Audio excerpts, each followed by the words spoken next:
Hey girl. Hey mama. Ready to get unschooled? Totally. Welcome to Moms Unschooled, where we break down all the things from the mundane to the magnificent, so you can think for yourself and do what's right for you. Hey Erin. Hey Sarah. Happy New Year. Woohoo. Can we just all give a little woot woot because 2020 is over? Yeah. I have high hopes for 2021, y'all, after last year. You seem not like a huge planner, but you always seem to have something that you're hopeful or looking forward to about. How is that panning out for you for 2021? Oh, I've got big hopes, high hopes for 2021. I tend to be a pretty positive person. You are. Thank you. But, 2020 got us all down. But I see where 2021 could lead us. I am ready for the challenge of 2021. What are you specifically hopeful about? Well, I'm hoping that the world gets healthy again. I'm hoping that the world opens up again. Mm-hmm. I'm a big traveler, and so I have high hopes that I'm going to be able to do that again. 2020 was an absolute crap show, but we did learn a lot from it. I like it as a springing off point to the future. Yes, but with that, let me just tell you that New Year's resolutions totally suck, and I totally disagree with them. So did you know that 50% of the adult population in the Western world comes up with a New Year's resolution every year? However, guess how many of them actually come to fruition even after a couple months? Like 6%? Close, okay. Yeah. 10% manage to keep their New Year's resolution for more than a couple months. The whole year must be like maybe 1%. I would really be interested in those statistics. Yeah, because we revert back to our old habits. We all join those gyms on January 1, or we swear we're going to lose 30 pounds this year, or give up smoking, or no more Diet Coke. I'm going to walk 15,000 steps every single day. It's not reasonable. It's not rational. We're doing it to ourselves, and our bodies are programmed to go to habits that are comfortable. Our body loves complacency. And we're going to revert back to our old ways. We have to do things that are much more manageable for our psyche. There's got to be a better way. Right. I have such high hopes for the new year. So I'm going to make these incredibly lofty goals that are unattainable for myself to make myself feel worse about the year. So what's the reverse? Do you just make worse goals for yourself? Ooh, I like that.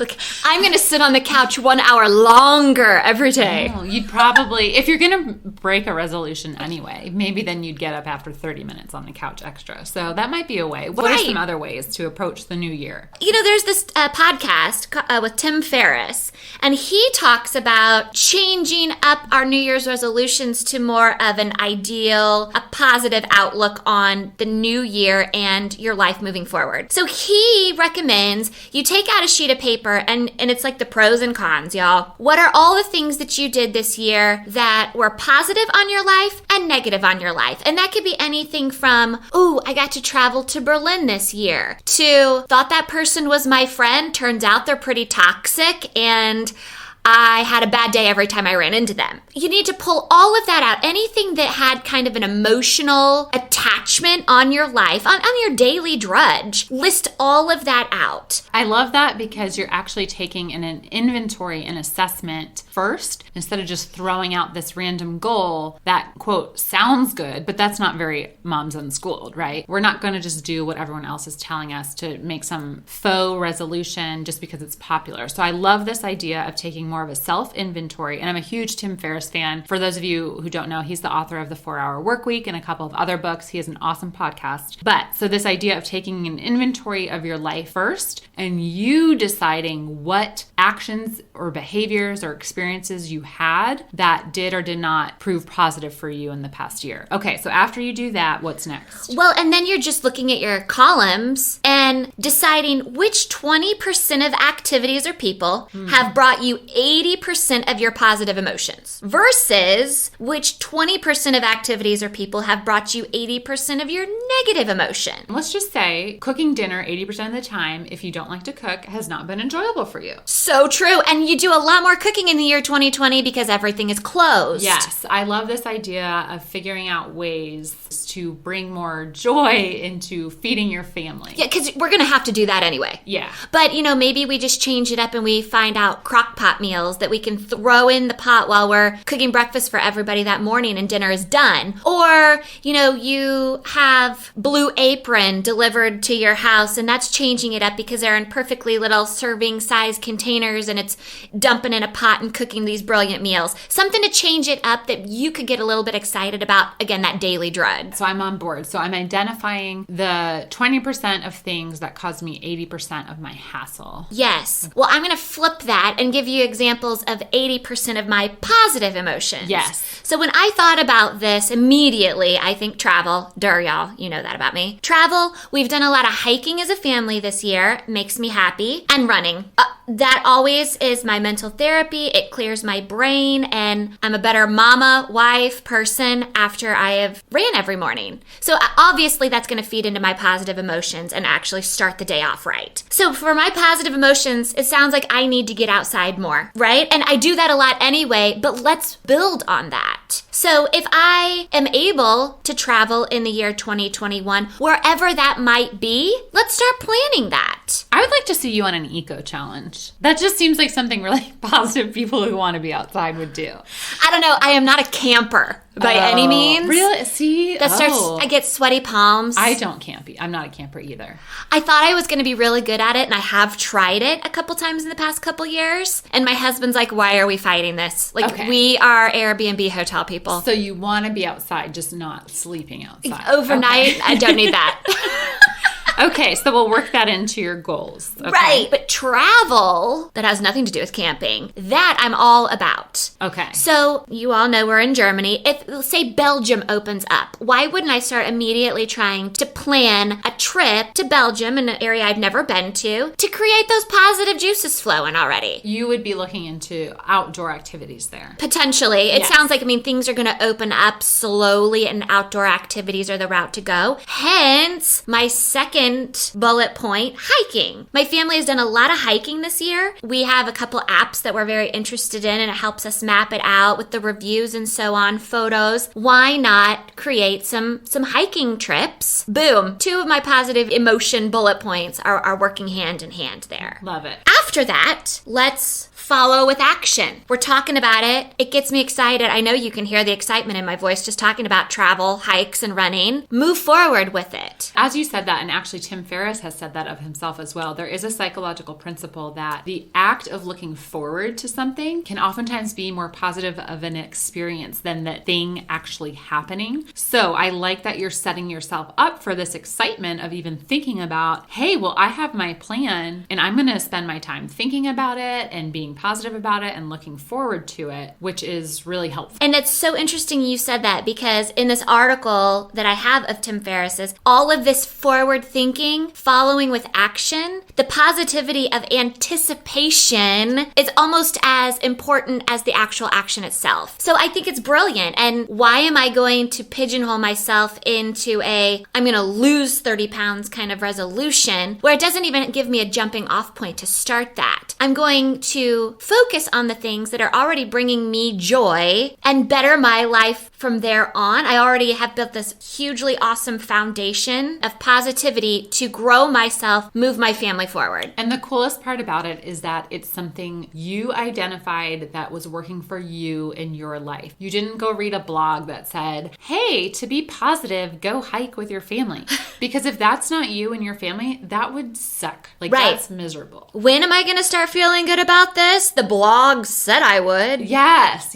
No. So that's very moms in school of you to inventory what makes you happy and then go from there. Oh, why, thank you, kind lady. So bottom line is Tim Ferriss and his podcast and his books are having us think about the year in review to move into the year of the future. So developing the insight about what has worked for you in the past is going to improve our life in the following year. I love that. And I love that idea of doing that as a family as well. You could do that as an individual, but to sit down with your family and say, okay, what worked for us? What did we get excited about? What was not working for us? And decide for yourselves, because it doesn't have to be only you doing it. And then, because for example, if you decide to do all this outdoor stuff and your family's not on board, that's probably not going to work. In your case, your family is, but I'm just saying there might be another way to separate what you're working working on personally versus different goals that you have as a family. Absolutely. Now, with that, I want to tell you, we have already decided as a family that we don't have resolutions this year, but we are challenging ourselves as our family entity. Because travel has been cut short in the year 2020, we did a lot of hiking, as I already told you. And my family has learned that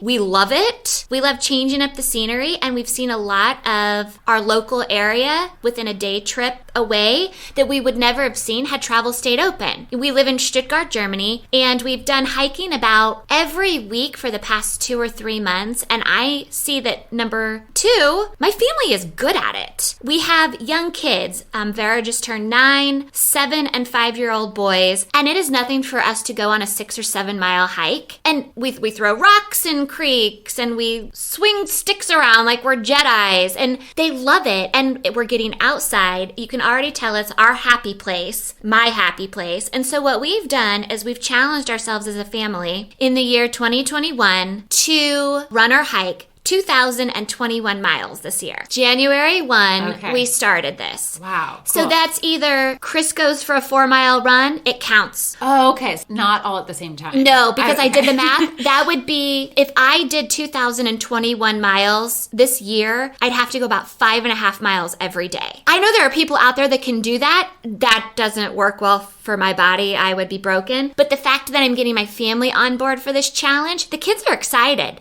They see us logging the numbers, logging the miles as we move forward. And we know about how many miles we need to go each week. Either Chris and I running in our, independent time, or we all walk a 5-mile hike on Saturday. All of those miles feed into our challenge this year. Awesome. That's so cool. Yeah, so that's what we're doing instead of a resolution. We're building on the things that we already like. So to do all of this, to find something to help you move forward or you and your family make decisions together, stop pressuring yourselves. Stop comparing yourselves to others. We already talked about the blog. It makes Gina so happy to go for a walk every morning. If that's not your gig, find yours. And don't compare yourselves to the other women at the bus stop, what they're doing, or so on and so forth. I mean, we all know this. This is just a refresher course. Be you and stop comparing yourselves to others. We've already touched on number 2. Don't buy a gym membership in January. First of all,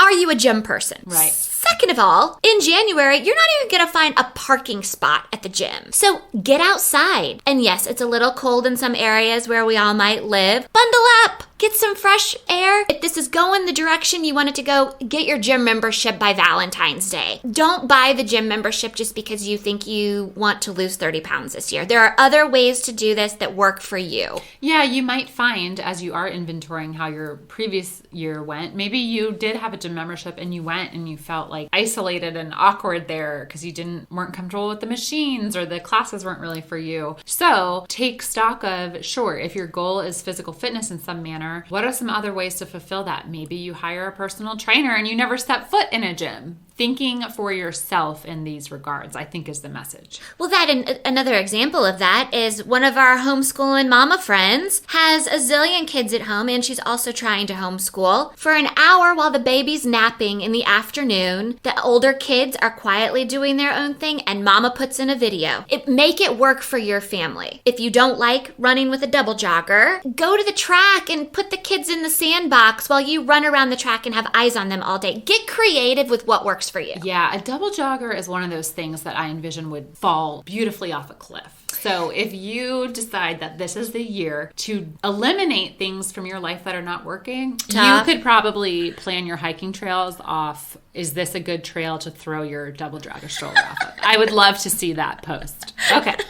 One other thing to think about is if you fail one day, pick yourself up from your bootstraps, y'all, and start over. Just because you ate a piece of birthday cake at little Timmy's birthday on Saturday doesn't mean your entire year is shot. You are in control of your mindset. Just start over and try again. The whole phrase, practice makes perfect, I completely disagree in. Practice makes progress. Oh, yes. I tell my kids that all of the time. Until it is completely a habit like breathing, we are trying to grow. And sometimes we take a step backward. There's this quote, I don't think it's from Einstein. I know everyone attributes quotes to Einstein, but it was basically like, if you try to have a fish climb up a wall, he'll think he's an idiot forever, or if you put him in water, he'll think he's a genius. So that does relate to your point about practice making progress, not necessarily perfect, and you don't want to set yourself up to be a fish trying to get up a wall in the first place. Don't be the fish up a wall. Be realistic. Be realistic with who you are, the time constraints that you may have, and pace yourself. Whatever you do in the year 2021. And I could be talking about if you're the person that still believes you need a resolution, if you challenge yourself to do something this year or just something for the rest of your life, take baby steps. Life doesn't have to change all at once. That's how people fail. Know your limits right now so you can push them just a tiny bit tomorrow,